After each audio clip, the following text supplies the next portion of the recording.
Welcome to this English class English shop. तो आज हम बात करने वाले हैं इंट्रोडक्टरी इट यानी IT 8 वर्ड का यूज। अगर आप इंग्लिश सीखना चाहते हैं, बोलना चाहते हैं फ्लुएंटली घर बैठे और बड़े आसान तरीके से, तो हमें बेसिक चीजों पे ज्यादा ध्यान देना होगा। एक बार हमारा बेसिक क्लियर हो जाएगा, then it will become very easy for us to speak English. बहुत ज्यादा आसान हो जाएगा हमारे लिए इंग्लिश को बोल पाना। इसीलिए तो इट जो है बहुत ही ज्यादा बेसिक है, बहुत छोटा सा एक लफ्ज है, एक छोटा सा शब्द है जो 2 लेटर से बना I और T, लेकिन उसका यूज बहुत ज्यादा है। काफी ब्रीफ में हम उसको देखेंगे और काफी एक्सप्लेनेशन के साथ हम देखेंगे कि इट का यूज हम कितना जगहों पे करते हैं, घरों में, किताबों में बहुत सारे सेंटेंस हम बोलते हैं जो इट से रिलेटेड है। और इट का इस्तेमाल वर्सटाइल इट वर्ड है जिसको हम अलग अलग जगह यूज कर सकते हैं। तो आज हम लोग जो पढ़ने वाले हैं वो है इंट्रोडक्टरी इट। इट मीन्स कि IT इट जो एक वर्ड, एक प्रोनाउन है, उसका इस्तेमाल हम कैसे कर सकते हैं इंग्लिश बोलने के लिए, इंग्लिश समझने के लिए, और उसको किस तरीके से यूज किया जाता है सेंटेंस में, अलग अलग तरह के सेंटेंसेस में,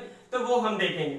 अगर हम बात करें इट यानी IT 8, तो ये एक प्रोनाउन है और इसका जो यूज होता है, सबसे पहला यूज होता है ये नॉन लिविंग थिंग्स पे। वो चीजें जो निर्जीव है, वो चीजें जो जीवित नहीं है, जो जिंदा नहीं है, तो वो नॉन लिविंग थिंग्स पे यूज होता है। अगर हम दूसरे पॉइंट की तरफ बढ़े तो time, day, month, year, season, date etcetera, इन सब जगहों पे इट का यूज होता है। यानी वक्त को बताने के लिए, दिन को बताने के लिए कि आज कौन सा दिन है, अभी कौन सा वक्त है, अभी कौन सा महीना है, कौन सा ईयर, कौन सा सीजन, और बहुत सारी फीलिंग्स को भी बताने के लिए हम लोग इट का यूज करते हैं। तो अगर हम समय की बात करें तो बहुत तरह के वक्त होते हैं जिसे हम नहीं बोल पाते इंग्लिश में, तो या कभी कभी समझकर भी हम उसे भूल जाते हैं। तो आज हम उसी तरीके से देखेंगे कि टाइम को हम कैसे बोलेंगे। अगर कोई आपसे बोले कि अभी 4 बजने में 15 मिनट बाकी है, तो आप उसको कैसे बोलेंगे, या 4:15 हुए।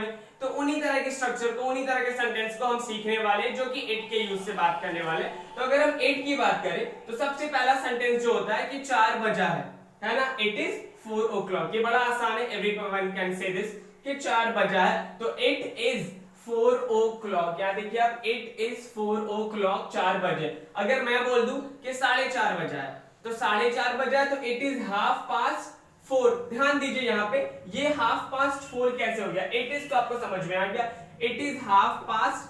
इट सिंपली मीन्स अगर हम घंटे की बात करें, आवर टाइम की बात करें, तो घंटा हमारा 4 बजे का है, यानी 4 बजे, तो वो हमारा लास्ट में आएगा। और 4:08 बीत चुका है, यानी 4:30 हुए हैं। तो आधा घंटा जब बीत चुका है तो हम उसको 30 मिनट भी कह सकते हैं या हाफ भी तो कह सकते हैं। यानी 1 घंटे का जो टोटल मिनट होता है वो होता है 60 मिनट। तो 60 मिनट का हाफ कितना हुआ, 30 मिनट। तो या तो 30 मिनट बोल सकते हैं या हम हाफ बोल सकते हैं। तो इट इज 4:30, 4:30 बजा है, it is 4:30, PAST, it is 4:30। या फिर इस हाफ की जगह we could also say it is 30 minutes past 4, 4:30 बजा है। अगर यही चीज आपको बोलना होगा कि 4:15 हुआ है, या फिर 4:15 हुआ, हम लोग 4:15 भी बोलते हैं, या 4:15 हुआ, तो आप उसे कैसे बोलेंगे। तो अगर आप 1 घंटे की बात करें तो 1 घंटे में 60 मिनट होता है ना, और 30 मिनट वो कहलाता है हाफ। तो 15 मिनट क्या कहलाएगा, उसका 1/4, 1/4, जिसे इंग्लिश में हम क्वार्टर कहते हैं, उसका क्वार्टर कहलाएगा, यानी आधे का आधा, जो क्वार्टर कहलाता है, एक टुकड़ा। तो 15 मिनट तो एक टुकड़ा ही हुआ ना, उसको 4 से मल्टीप्लाई करेंगे तो 60 हो जाएगा। तो उसको हम बोल सकते हैं इट इज 4:15। यहाँ देखिए हाफ था यहाँ पे, इट इज 4:30। अगले सेंटेंस में इट इज 4:15, 4:15 हुआ या 4:15 हुआ, इट इज 4:15। तो हमारा जो मेन आवर है, हमारा जो मेन घंटा है वो है 4, तो वो लास्ट में लिखेंगे। और कितना बजा है, यानी 15 मिनट गुजर चुका है 4 बजकर, तो it is 15 minute past 4, PAST, 15 minute past 4 भी बोल सकते हैं, या फिर इट इज 4:15, दोनों ही सही है। तो देखा आपने, 4 बजे है, इट इज 4 o'clock, 4:30 बजा, इट इज 4:30। 4:15 हुआ है या 4:15 हुआ है, तो इट इज 4:15। अगर यही सेंटेंस इस तरीके से बोला जाए कि 3:45 हुआ है, या फिर 4 बजने में 15 मिनट बाकी है, एक ही बात है, 3:45 भी बोलते हैं लोग, या लोग ये भी बोलते हैं कि 4 बजने में 15 मिनट बाकी है। तो उस तरह के सेंटेंस को हम ऐसे बोलेंगे, इट इज 3:45। इट इज 3:45 मतलब 4 बजने में सिर्फ 15 ही मिनट बाकी है। क्वार्टर मतलब 15 मिनट। अगर हम हाफ बोलते हैं मतलब 30 मिनट, क्योंकि 1 घंटे में 60 मिनट होते हैं, तो हाफ 30 मिनट और क्वार्टर 15 मिनट। तो 4 बजने में 15 मिनट बाकी है, तो यहाँ पे 2 लगेगा ना कि पास्ट लगेगा। ये देखिए, अगर गुजर चुका है, उतना टाइम हो चुका है, तो पास्ट लगा देंगे, लेकिन उतना टाइम बाकी है तो इट इज 3:45। यानी यही चीज अभी हमने देखा था, 4:15 हुआ है तो इट इज 4:15, यानी 4:15 हुआ है तो इट इज 4:15। और यही चीज अगर इस तरीके से बोला जाए कि 4 बजने में 15 मिनट बाकी है तो इट इज 4:25। अगर बाकी है, होने वाला है, तो TO2 प्रीपोजिशन लगाएंगे उस मेन आवर से पहले। इट इज 4:25, 4 बजने में 15 मिनट बाकी। एक नीचे मैंने एक और सेंटेंस लिखा था कि आप और अच्छे समझ सके। जैसे यहां में लिखा है कि 4:03 हुआ है, 4:03 हुआ, तो इट इज 3:04। ये 3 मिनट गुजर चुके हैं। 4:03 हुआ तो इट इज 3:04। ध्यान दीजिए, 3 मिनट गुजर चुका है तो इट इज 3:04। और अगर यही सेंटेंस ऐसे बोलूं कि 4 बजने में 3 मिनट बाकी है तो इट इज 3:24। देखिए, 4 बजने में 3 मिनट बाकी है तो इट इज 3:24। और 4:03 हो चुका है तो इट इज 3:04। आई होप आपको समझ में आ गया होगा कि अगर वो टाइम गुजर चुका है तो हम लोग उसके आगे पास्ट लगा देते हैं, PAST। और अगर उतना टाइम बाकी है तो उसके बाद हम TO2 लगा देते हैं। जैसे कि 8:15 हुआ है तो इट इज 15 मिनट्स पास्ट 8, क्योंकि 15 मिनट गुजर चुका है। इट इज 15 मिनट पास्ट 8 और 15 मिनट बाकी है 8 बजने में, तो इट इज 15 मिनट्स टू 8। सिर्फ पास्ट और टू का फर्क है। पास्ट हम वहां पे लगाएंगे जो वक्त गुजर चुका है, और TO2 यानी होने वाला है। तो आई होप आप टाइम से रिलेटेड कोई भी सवाल होगा तो आपसे नहीं छूटेगा और आपसे जरूर बनेगा। हम आते हैं कुछ और सेंटेंस की तरफ, जैसे डे, मंथ।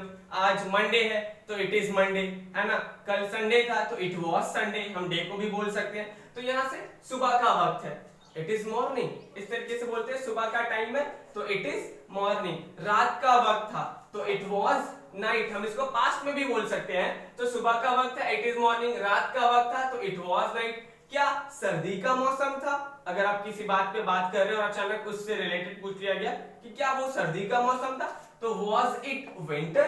क्या वो गर्मी का मौसम था? तो was it summer? Was it rainy season? इस तरीके से आप पूछ सकते हैं। तो वॉज इट विंटर, ये आपका इंट्रोगेटिव सेंटेंस हो गया। इसीलिए पहले हेल्पिंग वर्ब यानी WAS वॉज लग गया, उसके बाद इट आया और फिर आपका ऑब्जेक्ट। वॉज इट विंटर, है ना। दोपहर का वक्त था या दोपहर था तो इट वॉज मिड डे। हम यहाँ बोल सकते हैं इट वॉज मिड डे या फिर इट वॉज नून, है ना। बहुत ज्यादा गर्मी थी। बहुत बार, कई बार आप याद करते नहीं, उस पिछले हफ्ते बहुत ज्यादा गर्मी थी, या कल या उस दिन, तो इट वॉज टेरिबल हॉट। ये देखिए, इट वॉज टेरिबल हॉट, बहुत ज्यादा गर्मी थी। इट वॉज हॉट बोलेंगे तब भी मतलब गर्मी थी। जब हम टेरिबल वर्ड लगा देते हैं, एडजेक्टिव टेरिबल मतलब बहुत ज्यादा, भीषण गर्मी, तो इट वॉज टेरिबल हॉट।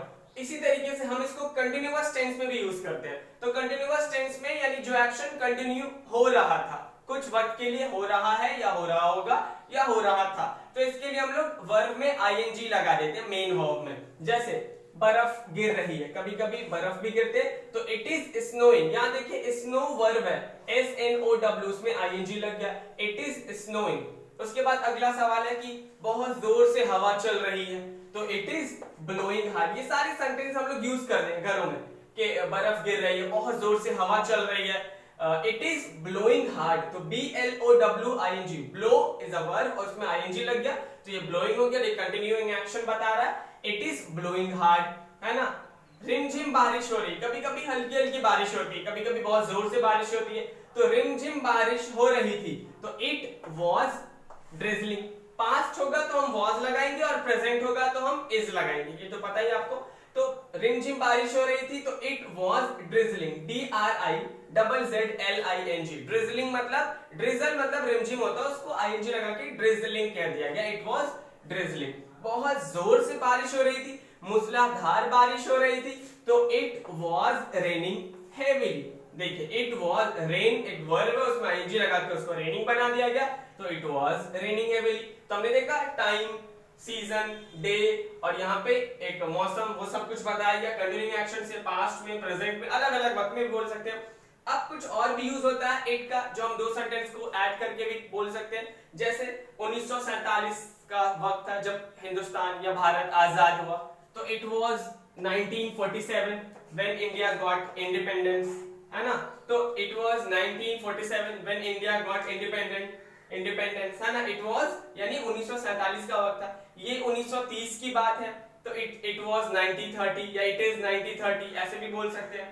यहाँ पे रात के 3 बजे की बात है जब ये घटना हुई थी, तो it was 3 in the night, यानी टाइम को बता रहा है। रात के 3 बजे का समय था या वक्त था जब ये घटना हुई थी, तो it was 3 in the night when this happened, जब ये हुआ था। तो दो तरह के सेंटेंस को हमने ऐड कर दिया, एक रात के 3 बजे का समय था और ये जब ये घटना हुई थी, तो it was 3 in the night when this happened। तुम ही थे जिसने मेरी मदद की थी, तो इट वाज यू, तुम ही थे जिसने मेरी मदद की थी, it was you who helped me. इस तरीके से आपने देखा। चांदनी रात थी, तो इट वाज मूनलिट नाइट। चांदनी रात को हम लोग कहते हैं moonlit, MOON moon LIT, moonlit night यानी चांदनी रात थी। कभी कभी आप किसी से पूछते हैं सवाल के कितना वक्त हुआ है, क्या समय हुआ है, तो व्हाट टाइम इज इट, तभी तो वो आंसर करेगा 2 बजे 3 बजे, तो व्हाट टाइम इज इट, क्या वक्त हुआ है। तो आई होप इट से रिलेटेड जितने तरह के सेंटेंस से मैंने यहाँ पे डिस्कस कर रखा और समझा दिया कि कैसे हम वक्त को बताते हैं, टाइम को बड़े आसानी से इट का यूज करके हम बोल सकते हैं, मौसम को, दिन को और भी अलग अलग सिचुएशंस को। तो आई होप आपको ये वीडियो समझ में आया होगा।